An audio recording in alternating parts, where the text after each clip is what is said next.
आवाज़ की दुनिया के दोस्तों, आज मैं आपको एक ऐसी घटना बता रहा हूँ जो 1970-71 में हुई थी। उस समय मैं सीटी मोड़ के पास में रविंद्र सारणी थी, जहाँ पर हमारे बहनोई साहब ने एक फ्लैट ले रखा था एक तल्ला में, और नीचे कारखाना कर रखा था। उसमें जूट मिल के कुछ स्पेयर पार्ट्स बनाते थे, उसकी सप्लाई भी वहाँ होती थी।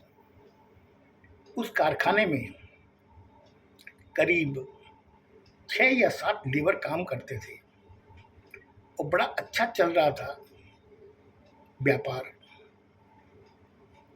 उस दरमियान बंगाल में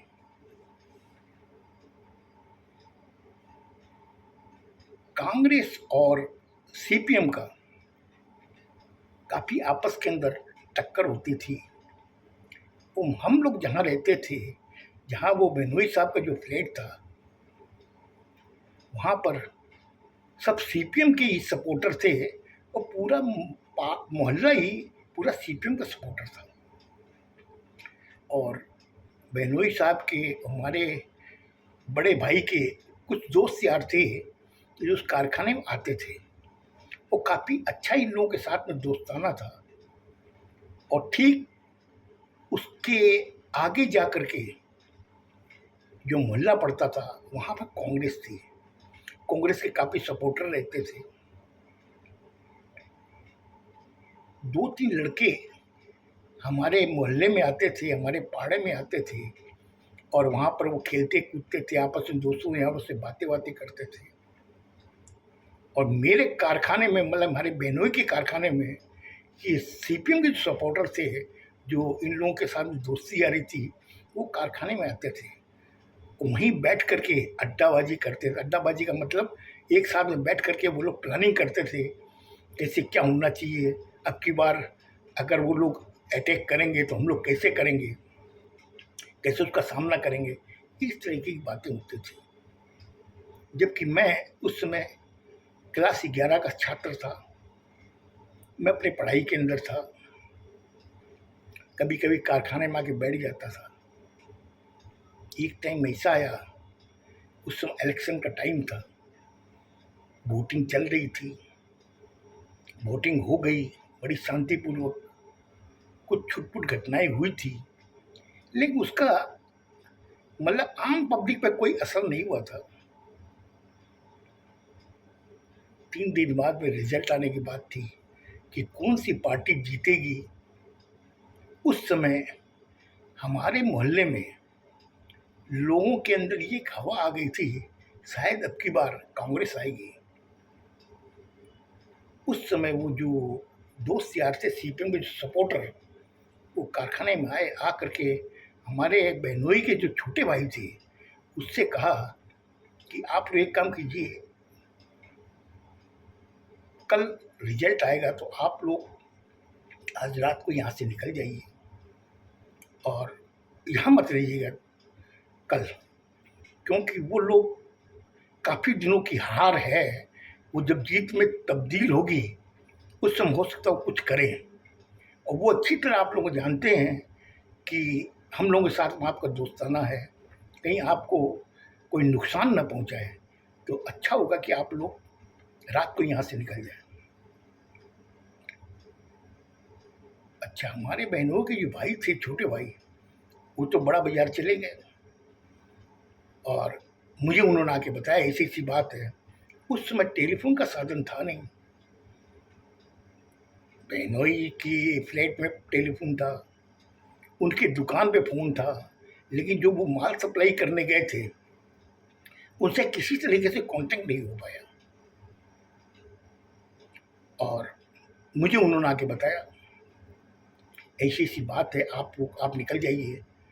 तो मैंने कहा कि भैया हम क्या करेंगे निकल के, हम तो मारवाड़ी हैं, हम लोग तो बिजनेस करने आए यहाँ आए हैं, हम लोगों को इस पार्टीबाजी से क्या लेना देना। ऐसे करके मैं उनको समझा रहा था और वो एक ही बात बोल रहे थे कि देखो उस समय वो मारवाड़ी और बंगाली नहीं देखेंगे, काफ़ी सालों की जो हार है जब जीत में तब्दील होगी उस समय उनके अंदर खून सवार होगा।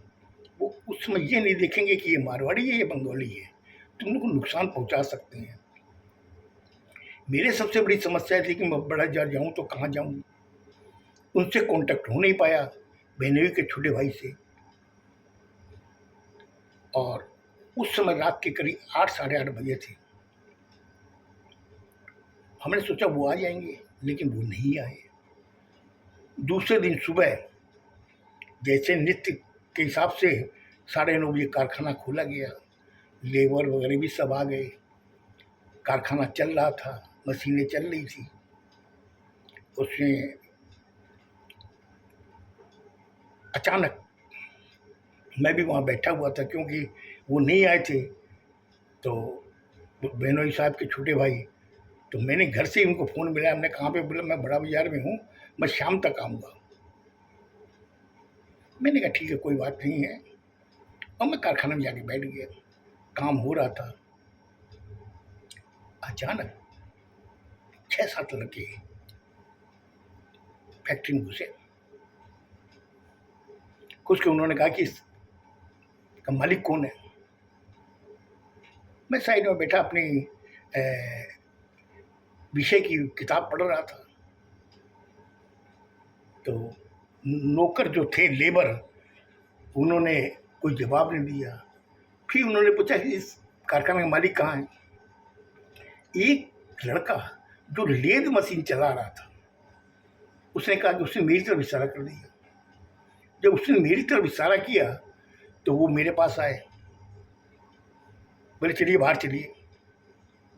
हालांकि उन्होंने मुझे बंगाली में कहा था, मैं उसका अनुवाद कर रहा हूँ हिंदी में। बोला बाहर चलिए। मैंने कहा कहाँ जाना है? बोला बाहर चलो। तो अच्छा, फैक्ट्री के बाहर में एक बहुत बड़ा मैदान था और फैक्ट्री के बगल में ही एक परिवार रहता था, बंगाली परिवार था। उसका जो आदमी था वो ट्राम्बे कंपनी में काम करता था। उसकी एक लड़की थी करीब 24-25 साल की, उसकी उसकी वाइफ थी। वो लोग रहते थे। वो मुझे बाहर निकाल के ले गया। 4-5 लड़के थे, वो ले करके मुझे मैदान के उस कोने में ले गए। कम से कम उसकी दूरी होगी तो कोई 35 गज, वहाँ कोने में ले गए। लिया के कहा कि माल पत्तर कहाँ है। मैं उसकी बातें समझा नहीं। ये सारी बातें वो बांग्ला में बोल रहे थे, उसी को मैं अनुवाद करके हिंदी में बता रहा हूँ। बोले माल पत्तर कहाँ? मैंने कहा माल पत्तर का मतलब क्या होता है? उससे कहा वो गोली बॉम्ब वो सब कहाँ है? वो जो लड़के यहाँ पे आके आपके पास में बैठते थे इस कारखाने में, हम लोग काफ़ी दिनों से नज़र है उसके ऊपर, इस कारखाने पर। वो यहीं पे प्लानिंग करते थे, यहीं से कई बार उन्होंने एक्शन किया है, बंदूकों से, बम से, पता ही कहाँ पर है। मैंने कहा कि मैं ये सब चीज़ें नहीं जानता, मैं पढ़ाई करता हूँ, मैं 11 क्लास का स्टूडेंट हूँ, मैं क्या बताऊँ आपको। और मैं तो राजस्थान से आया हूँ और मुझे सब चीज़ों का मालूम नहीं है। उन्होंने कहा तुम्हारा फ्लैट कहाँ? तो उसमें से एक लड़का कहता है कि कारखाने के ऊपर ही इसका एक तल्ले में फ्लैट है, चलो लेके चलो इनको। अब वो मुझे धक्का देते हुए मेरे फ्लैट में आ गए। बोले फ्लैट खोलो। मैंने खोला, सारी जगह तलाशी ली, उनको वहाँ कुछ भी नहीं मिला। फिर वो नीचे आए, आके इसको ले चल। फिर वहीं ले गए जहाँ पे मुझे वो मैदान के उस कोने में वहाँ जाके खड़ा कर दिया।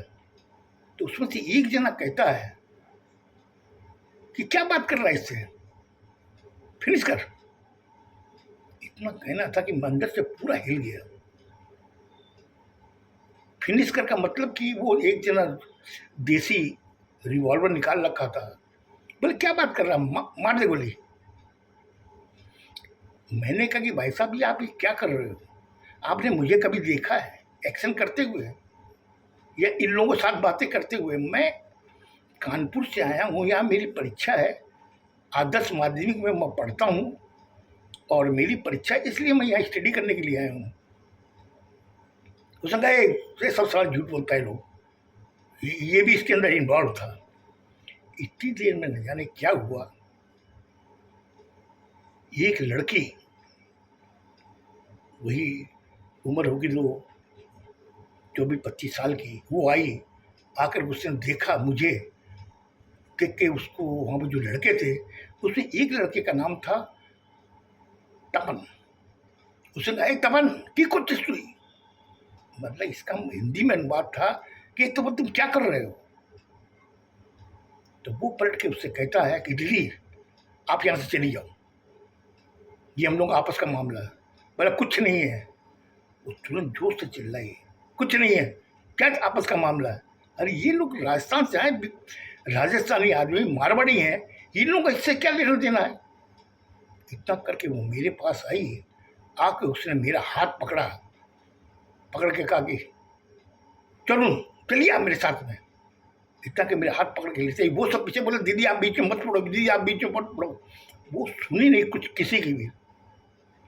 जब उसने हाथ पकड़ के मुझे जब ले जाने लगी, मैं उसकी शक्ल देख रहा था, तो मुझे जाना ये तुम्हारे बगल में जो ट्राम्बे कंपनी का जो काम करता उसकी लड़की है। उसमें मुझे वो दुर्गा नजर आ रही थी, उसके अंदर जो चेहरे का जो तेज था वो देख के मैं भी परेशान था। वो लोग की कोई बात नहीं थी, जो कोई भी लड़का, वो 4-5 लड़के, ये नहीं कि वो मुझसे उससे छुड़ा ले मुझे। वो ले करके मुझे वहाँ से करीब 1.5 किलोमीटर दूर जो 60 तल्ला पड़ता है, 60 तल्ला, जहाँ पर बसें मिलती हैं बड़ा बाजार के लिए, वहाँ तक मुझे घसीट खींचते हुए ले आई पैदल। आने के बाद में उसने कहा कि आप यहाँ बस में बैठिए और वापस आप यहाँ मत आइएगा। मैं खाली उसी का चेहरा देख, तब तक बस आ चुकी थी, मैं बस में चढ़ चुका था और मैं खाली उसी को देख रहा था। बस स्टॉपेज में रुकी, मैं चढ़ गया, बस वहाँ से रवाना हुई, मैं खाली उसी के बारे में सोच रहा था। मैंने कहा ये क्या। उस समय मेरे दिमाग में कैसे कैसे ख्याल आए और मैं उससे पूरा, मेरा अंदर का जो जमीर था पूरा हिल गया, मेरा हौसला पूरा टूट चुका था। लेकिन एक सब अच्छा लग रहा था कि मैं बस में हूँ और बस में कम से कम 50 आदमी थे। तो मैंने सोचा कि मैं अपने आप को सेफ हूँ मैं। उसके बाद में जब मैं बड़ा बाजार पहुँचा, वो मेरे बहनोई के छोटे भाई वो जब वहाँ मुझे मिले, उन्होंने मुझे देखा, नहीं तुम आ गए, कारखाना किसके वाले। मैंने कहा क्या कर रहे हो आप कारखाने के बारे में मुझसे पूछ रहे हो, आप रात में क्यों नहीं आए। उसके बाद में जब उन्होंने मुझे क्या जवाब दिया और मैंने उनकी बातें सुन करके, उस समय मैं एकदम अज्ञान अवस्था में जाने लगा। तब उन्होंने मुझे हिला के कहा कि अरे सुनो।